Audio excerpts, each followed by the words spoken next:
My mother was a film buyer just before I was born in Washington, D.C. As she was from New York, my father was New York, and and my father had a business for a short time in Washington.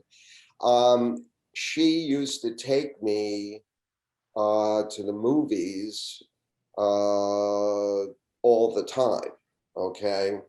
And later on, when we moved to Miami, she would get her hair done and put me in a movie theater across the street, like as a babysitter. In those days, you could do that. And today they come for child services, but in those days you could do it. And my parents would take us to the drive-in, my sister and I, so that all four of us could go to a movie, and we'd be in our pajamas and fall asleep.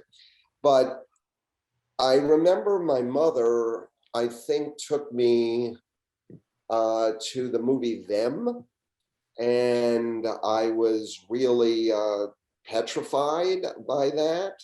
And she then kind of went and put bugs on her arm to show me that I shouldn't be frightened. Okay, so that's like kind of a 4-year-old thing, but she tells me that, like, when I was, well, she's up there, but thank you, Ma.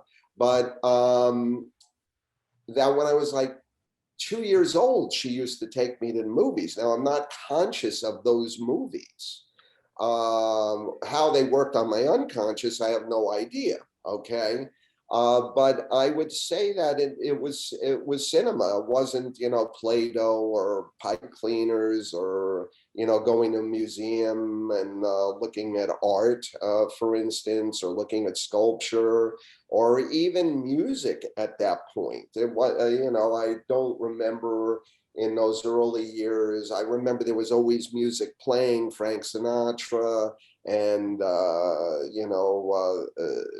that era of music my mother and father used to play. So I was aware of music, Latin music, cha-chas, merengues, all that stuff. But I think it was more the cinema. And then I would say it was probably music. And then my mother taught me how to dance. I'm not very good. I am with a dancer who danced for many years on Broadway in the New York City Ballet. So thank you, Ma, for giving me a couple of steps to be able to dance with her. So I would say it's the cinema.